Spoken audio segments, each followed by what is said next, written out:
Namaste Actually, and a very warm welcome to all my viewers on the Bookie. Today on our episode, we have with us Dr. Aruna Kalra. Hello, doctor. hi.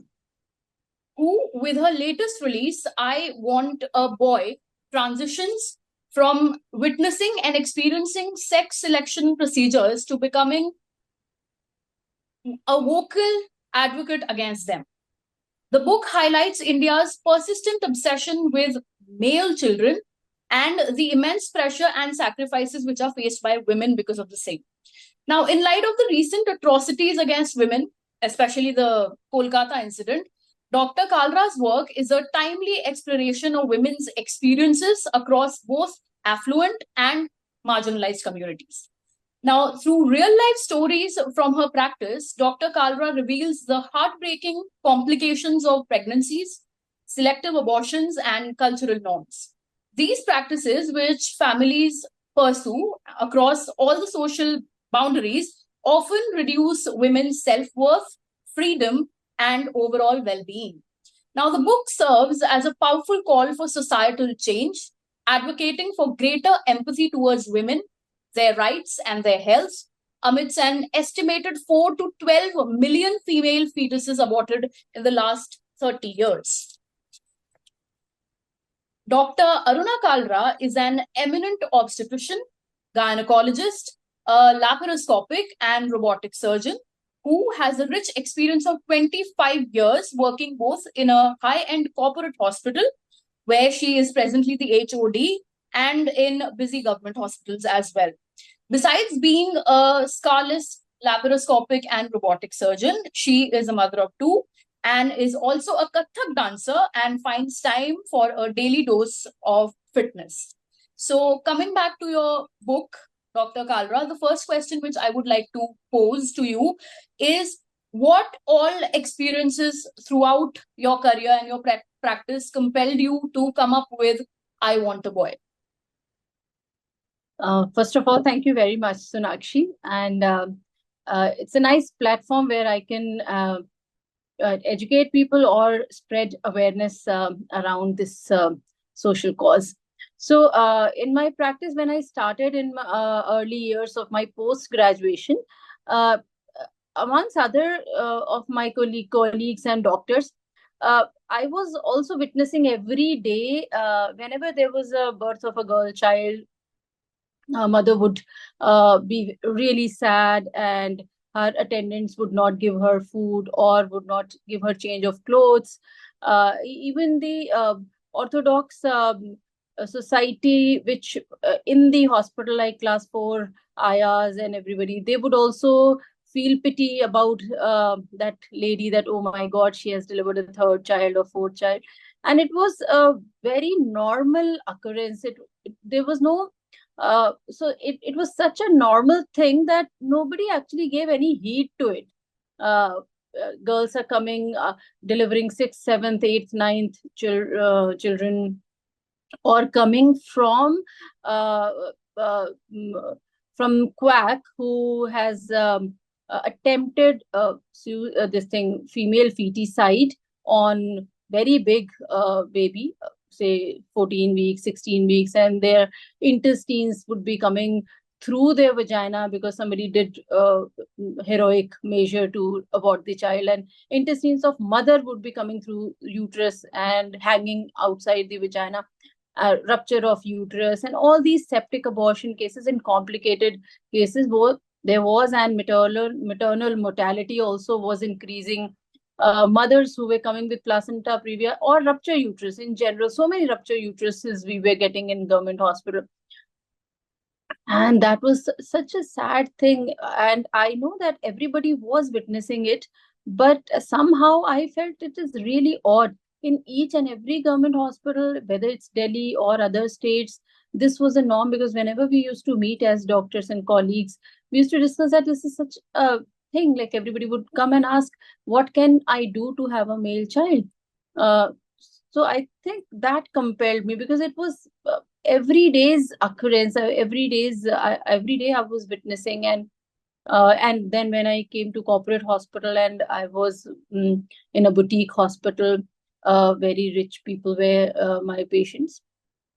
And around the want of male child was not less even in those rich people, educated rich people. The reasons might be different, but means might be different, but the want was always there. And that's where I started writing my diary, where I was surprised first and sad, and then these are the book is compilation of my diary, like stories which I had written in my diary, and that is why it is such a speedy read, because uh, stories are really small and everybody wants to read what is in the next story. Okay. So, what, according to you, are the social and cultural reasons and norms which lead to, something like female feticide? I think in our society, it's a very deep-rooted orthodox mindset, which everybody uh, reasons are very many. One is like, okay, last ritual should be done by son, or son should be the should inherit property and all the business or money, and daughters anyway are going to go to other house, so we cannot give the share to girls. And then uh, boys are boys would protect them, boys would take care of parents, uh, and this uh, um, girls, see, whenever a girl is born, even in today's era, we are we are afraid of their security. You know that after Kolkata's case, we still feel that even if it is educated, if even if she's educated, she's in good hospital, she's a doctor where she feels she's empowered after wearing a white coat. Every patient is a patient, and she should not be scared of patients or any other person. But if she is not secure in our country, how can we say that any other girl would be secure or safe? So safety is another thing. Dowry is another thing. Like in many uh, uh, uh, communities, they upfront they ask that how many crores are you going to spend in the wedding. So still, and the laws are very they are not strong. uh, I don't think I can allow my daughter to be out after 7 or after 6 p.m. in a metro cities like Delhi. Or I'm so scared. I just do not want her to go out alone. So I think if all these things would be there, uh, uh, even like 2 or 4 years old daughter is not safe. They are raping younger kids, and women who are fully covered, burqa and everything, or the doctors, the safest I say profession. Everywhere a female is vulnerable. So I think all these things need to change if we want to give a daughter a safe place to live, and if we want to change the mindset of population, we need to change all these things. Absolutely true. So, throughout your career, what all quote unquote absurd lengths have you seen, your patients adopt for a male child? So there's so many, and initially I used to get angry, and then I used to laugh, and then I was like, okay, go on. I'm writing all these stories. So it was like uh, they follow a calendar, Chinese calendar. The affluent people, they somewhere on Google and everywhere it's written that fertile days, like after ovulation or before ovulation or whatever, is the right time to have if you have sex around that time. And absurd are female would not be given any food around in her two and uh, 2.5 month period, when she's 8 weeks, and between 8 and 12 weeks. Uh, she would be given a very strict diet, only white something, and and she would be malnourished, she would definitely be starved.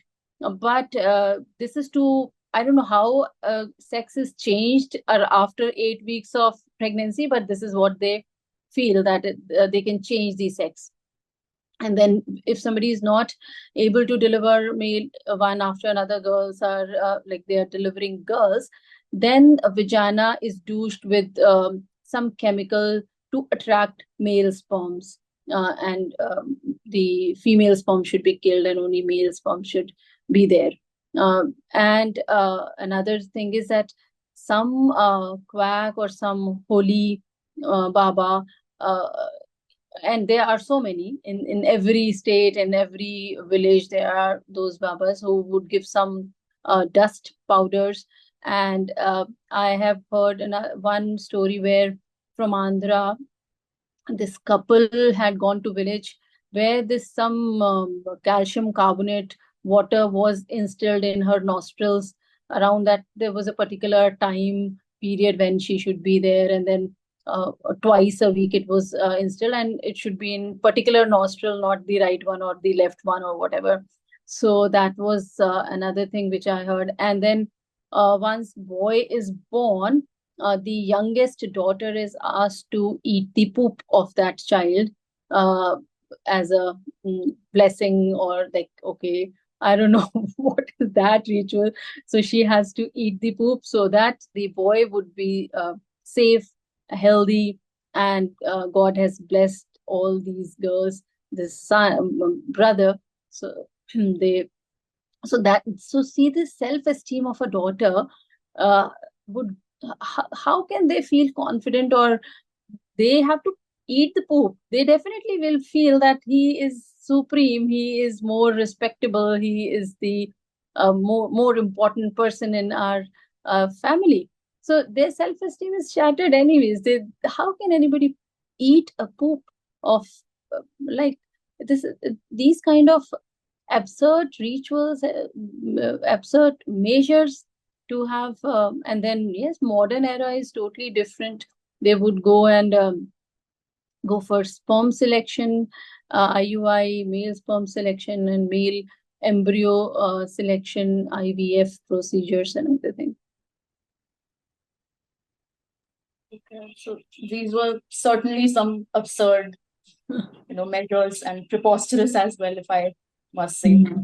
All right. So, oftentimes, doctor, we tend to focus on patients and their families and their activities, of course, as far as sex determination or forced abortions are concerned. But what responsibilities do doctors hold in this whole scenario? Aren't they equally at fault when things like this are happening?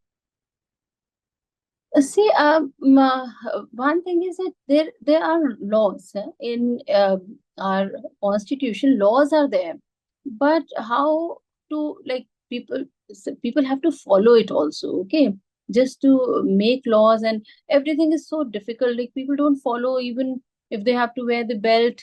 There should be a traffic police to catch them. Only then they would wear. So there is a PNDT Act where sex determination is crime, and doctors are also put behind the bars if they would do that. So sex determination cannot be done, female feticide. So nursing homes everywhere, it's written, and so many, and they, I think, regularly have raids. They go and try to catch hold of those doctors who do that. But just imagine another scenario here, that if I am an ultrasonologist and I am doing ultrasound for say 10 patients today, I've done. If I tell them that, okay, 7 of you have girls and 3 have boys, so to each and every patient I am telling that you have a girl and you have a boy. Just imagination. We are just doing this thing. So now, if those 7 girls are not born after 9 months, we have address, we have Aadhaar card, we have number of these patients. Don't, like, we should be following them and tracking them, that what did they do during that 9 months period, because they got to know about sex of the baby, say around 14 or 16 weeks of pregnancy. And why out of those 7 females, when I detected, only 4 are born? What happened to 3? Okay, because it is difficult to track the population like that. And that is why the act is like, okay, you should not tell parents that it is boy or girl, which is a very normal thing in other countries. Okay, and it was very normal in our country also, way in 1970s, because we were also influenced by colonial era, and we also thought that it was okay to tell them. But then population started taking wrong advantage of that disclosure. So that's so yes, as you said, that uh, doctors should also be aware that this is wrong. But you again would be surprised that if degree holder doctor does that, his degree is at stake, okay, which is really, really precious after 5 years of MBBS, and then another 3 years of post graduation, 1 year of internship. So how many years? 10 or 12 years they have spent in studies and money also. I don't think, and in my knowledge, whatever I think of my colleagues, that nobody would uh, uh, risk their degree and just tell for 25,000 or 50,000 or whatever, that it is a boy or girl, or do female feticide. But what is happening here is quacks are there. They are learning 15 days or 3 months training, ultrasound training, which is easily available. Everybody is teaching. They are having ultrasound machines. And again, ultrasound machine cannot, under the act, you cannot have ultrasound machine until unless you have radiology degree. But everything is bought, isn't it? One. And they are having those machines. You again, they are detecting whether it's female or male. Unnecessary ultrasounds are done. This is one aspect of it. They are doing ultrasound and telling patient that they have gallbladders, they have appendicitis, and unnecessary surgeries are also done because of these quacks, because they are getting commission out of it. So they are doing ultrasound. And same, these so-called nurses or doctors who were trained once upon a time in government hospital or under some good doctor, now they know the tricks and tricks of trade, the drugs and everything, how to do all those things. What we are doing under the law and in the brackets of law, they are doing otherwise also, because now even if government raids there, they don't have anything to lose. They don't have degree. They just pack up and fly. They just close their nursing home and they open that same nursing home somewhere else, some other state, and they are earning lots and lots of money. So we are, can we have any control on those quacks? Because when I started practice in my town, I was running this nursing home, which I could not run because around me there were 20 quacks with whom I was competing, and it was so difficult. You are having everything sterile. They are just doing abortions, illegally septic abortions. You're doing deliveries nicely in sterile environment. They are doing just like that. So it was difficult to compete with them. That is why it's so difficult for doctors to serve their towns, their villages, because quacks are everywhere and they have nothing to lose. So we have to control that also, as the authorities and the people who are in politics, and the lawmakers, they have to stop that also.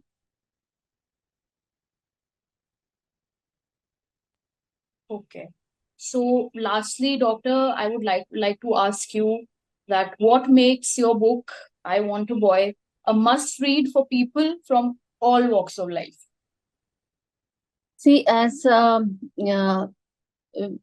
I was with my publisher, I was going to her office, thanks to her. Uh, we were talking, and everybody wanted to hear these stories from horse's mouth. Like they were like, "Okay, doctor, it happened. Actually, it was true." And in that office, when we were just 10 people or so, everybody had a story to tell. about their, like when I was born or when my daughter was born, or a male colleague was there who said that what's wrong with it if we want a boy. I also wanted a boy, and I did everything which I could do to have a boy. So there is nothing wrong. So see that those 10, only 10 people who were around me, they each and everybody had that story. So uh, um, I know, and I believe that each and everybody is going through uh, this social pressure, or this kind of uh, I would say that orthodox mentality of their relatives around. Uh, when they are forced to do something, or when it was shown that people are not happy when they delivered a daughter or second daughter. So because it is prevalent and amongst everywhere, in every family, everybody should read this, see that they are not alone, and see that if even educated people are doing, and other low socioeconomic people are suffering from it, something needs to be changed. Okay, and every person has to change. So if we want a change, we must change ourselves. So everybody should read, and this is a very fast read, as I told, that each and every story, so you can connect with each and every story. It would feel as if it is your maid, or it is your sister, or it is your neighbor who's going through. And your doctor also is going through. So my story is also there, which is weaved in many other stories, and you'll feel the pain. And then once you feel the pain, once you feel the depth of this problem, I think you would spread uh, and uh, the change, what should be done, and you would bring the change, and you will be the change. This will be all from my side today. Thank you so much, Dr. Aruna, for taking the time out to speak with us today on such a sensitive, but of course, such an important issue and a colossal issue. And hats off to you, kudos to you to try and raise awareness against something which is so nefarious and still a predominant part of the society. Thank you so much for speaking with us. Thank you very much. Thank you.